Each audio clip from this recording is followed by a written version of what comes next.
Before I start the video of this American hero, I wanted to give a huge thank you to you. This is my 900th car review here on YouTube, and that is all thank you to you guys liking, subscribing, and watching my content. This is absolutely amazing. I can't think of a better car to be my 900th review and start my journey to 1,000 car reviews here on YouTube with the vehicle that went on one of the most important journeys of all. Thank you guys from the bottom of my heart. Let's talk about the Jeep.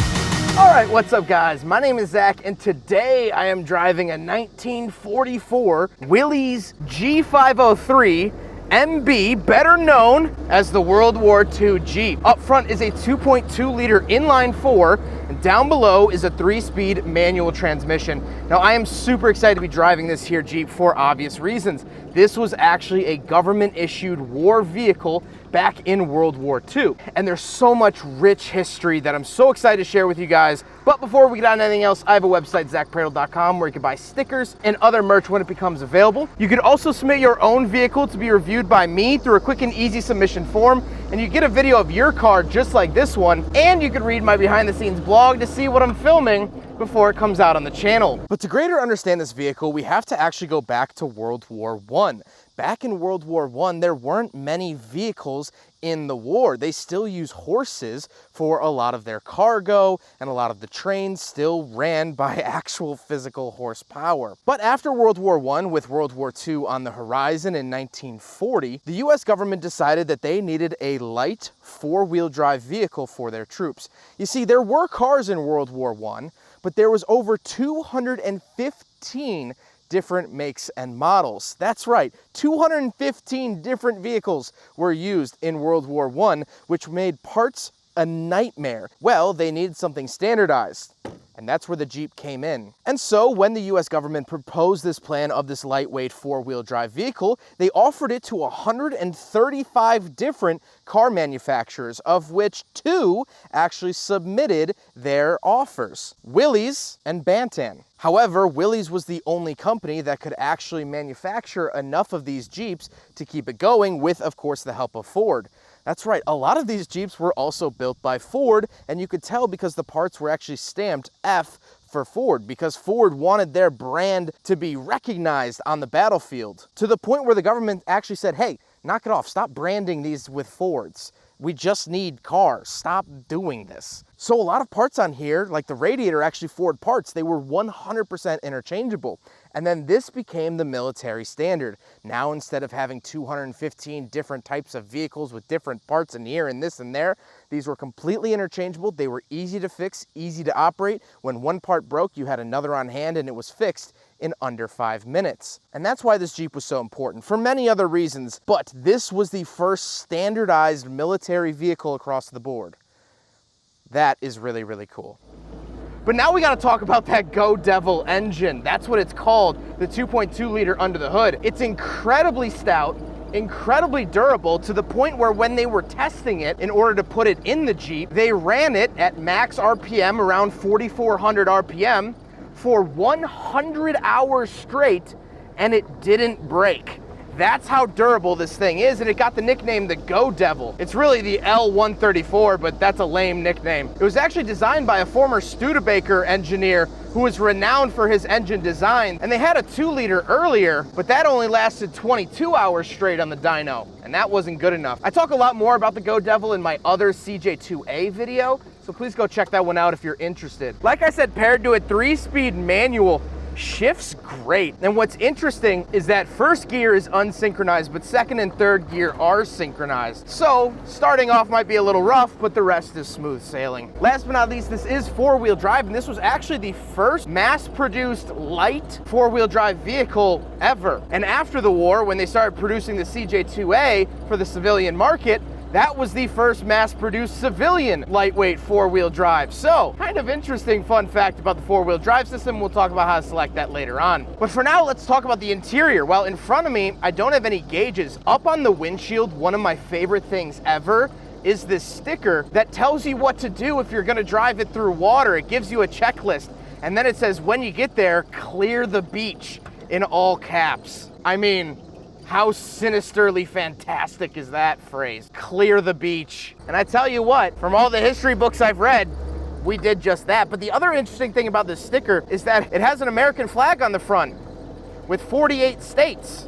Alaska and Hawaii were not in the Union yet during World War II. They came in the 50s. Kind of a fun little quirk. Then I have the steering wheel, which is giant, and as you can probably see on the in-car, it's cutting into my gut. I would not have lasted too long in World War II. Us Americans have gotten a little bigger since the war. I have to suck in to turn. But down below I do have my throttle. This little knob here, that's actually how you turn the Jeep on. There are no keys. You don't want to be fumbling with who has the keys mid-battle. Then I have some lighting options, and we'll talk about the interesting headlights when we talk about the exterior. But we do have BO drive, which is blackout drive, which would shut all the lights of the Jeep off except two basically puddle lights up at the front, so you could barely see where you're going, but not alert the enemies. Kind of interesting. Then I don't obviously have any doors. However, for the military, they did give you these little almost shoestrings in hopes of keeping you inside. Moving into the center, this is where I do get my gauge cluster, oil pressure, amperage, speedometer, fuel, and temperature. That's all you really needed. And I do get a parking brake up to the right as well. And then I have my shifter down on the floor. Like I said, 3-speed manual, and it's actually a dog leg shifter. So first gear is left and back, second is right and forward, third gear is right and back. As well as I do have my 4-wheel drive levers here to put it into 4 high and 4 low. And you also get how to operate it bolted to the dash. I absolutely love that. Center console, well, is non-existent. I don't have one. So, unfortunately, just like the CJ2A, the Willys MB fails the big friggin' bottle test.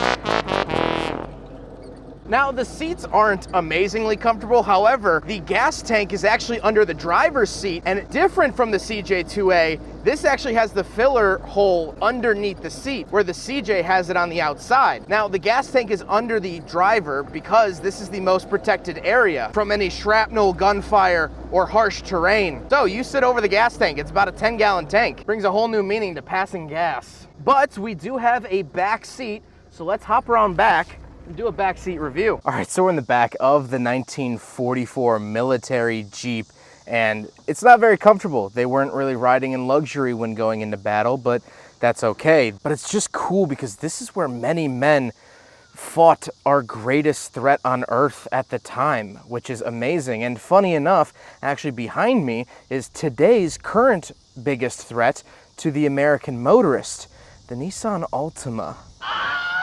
But getting back to the Jeep, yeah, it's not luxurious back here, but this is where a lot of people saw France, Germany, and Poland through. The history alone just gives me goosebumps, which is really, really cool. This is history right here. I'm sitting in it and also driving it.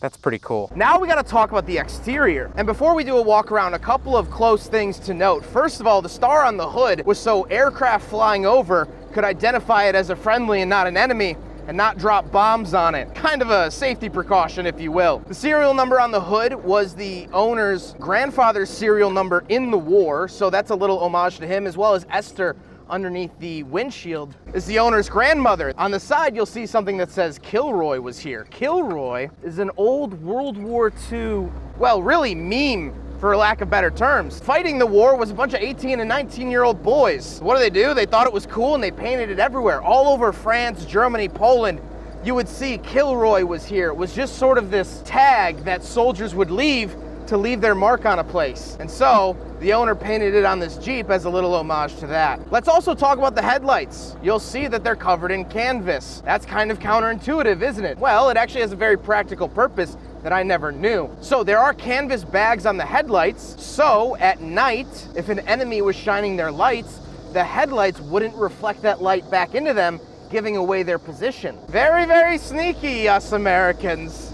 Don't underestimate us. But now let's do a walk around. I mean, this is one of the most iconic, if not the most iconic piece of military equipment there has ever been. It's easily recognizable as a Jeep.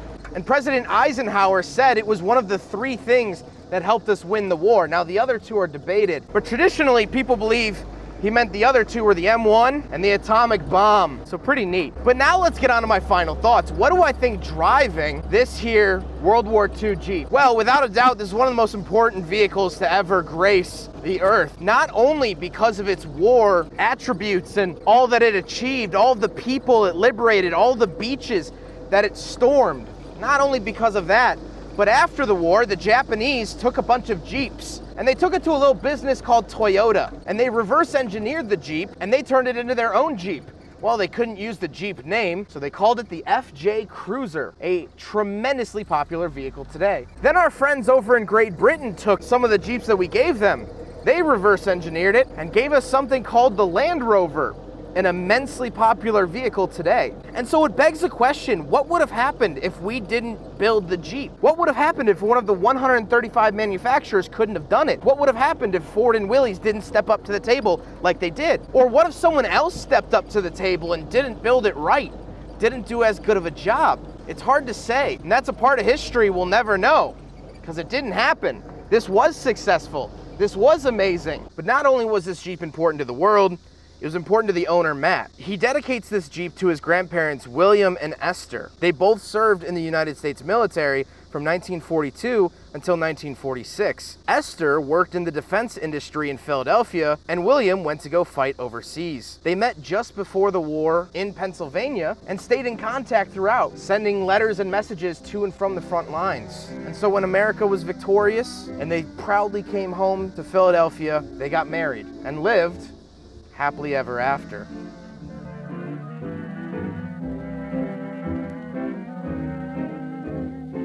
And so not only is this a rolling, driving monument to the most grand, most deadly war the world had ever seen, it's also a rolling memorial to William and Esther, two truly American heroes fighting the war at either end. Without them, I don't know if we could have done it.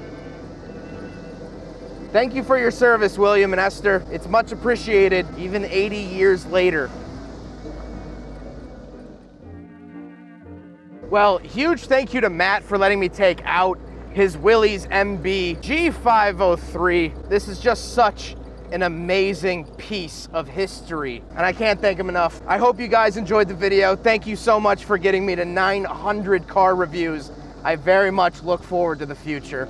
Take care, guys.